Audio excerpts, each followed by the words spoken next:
Welcome back to my channel. In this video, we'll learn how to handle errors smartly using exception handling in Python. So let's get started. And just imagine your code runs perfectly and suddenly, boom, an unexpected error crashes it. That's where exception handling saves the day. You can say that exceptions handles unexpected situations. It keeps your code clean and user friendly. Yeah, that's the case of it. And also it catches errors. Yeah. So there are different types of errors.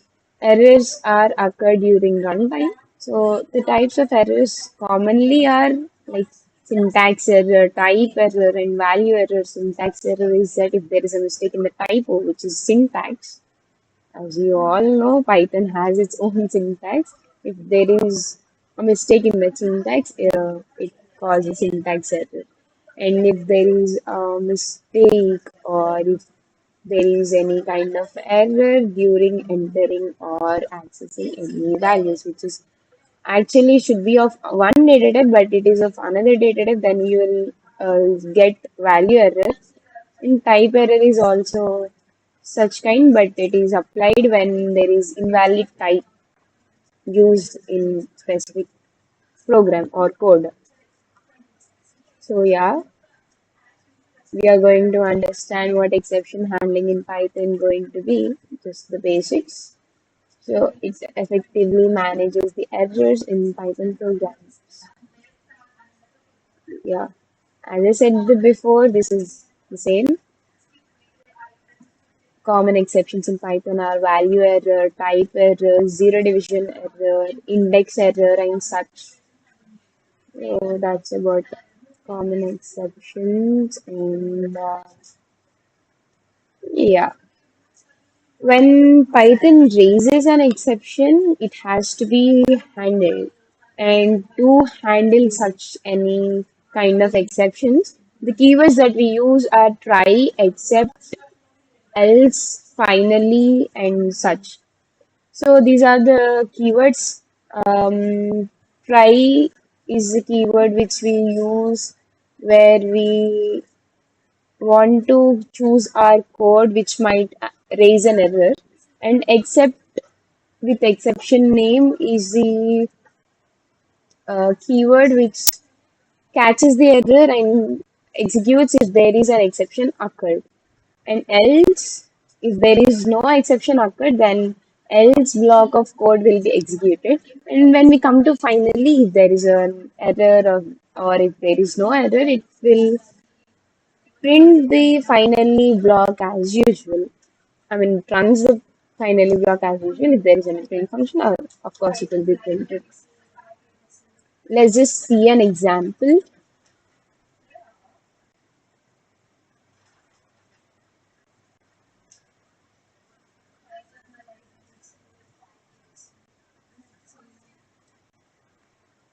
So yeah, um, as you all can see, I have already typed my block of code or my program.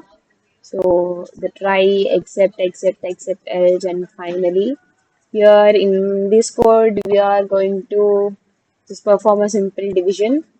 So there is a in try block, we have to keep what we think it might raise an exception. So I took a list which is consisting of elements 1, 2, and 3. I'm going to take values as inputs. So it is index int input of whatever value you'll give it as input.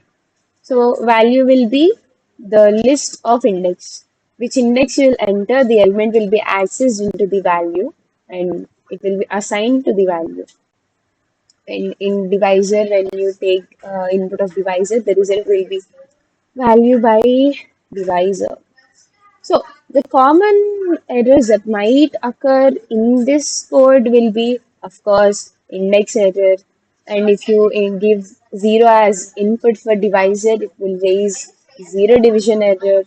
And if you are going to not give a integer value. Of course, it will give you a value error.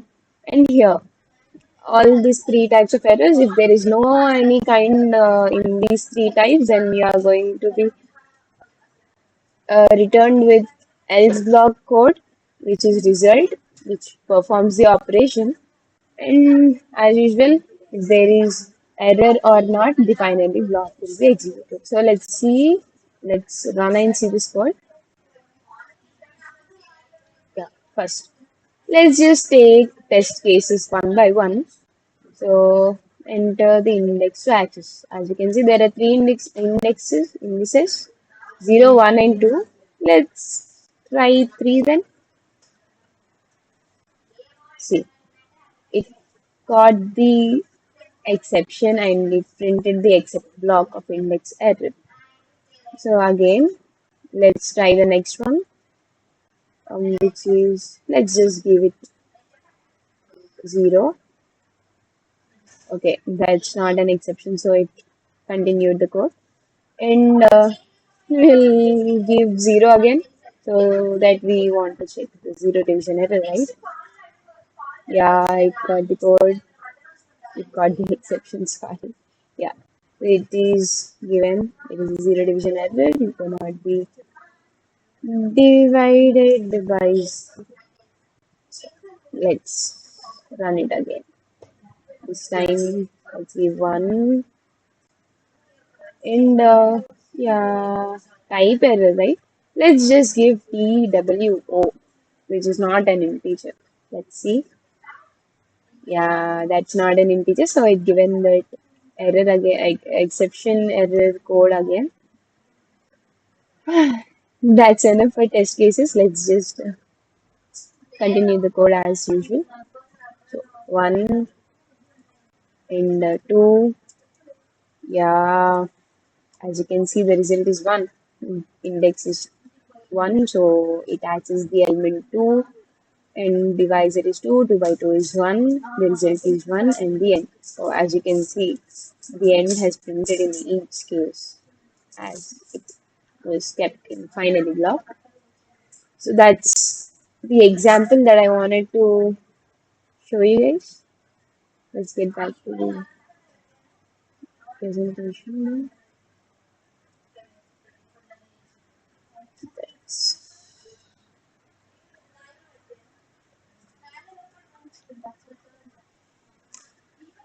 So yeah, that's the basic idea of exceptional handling.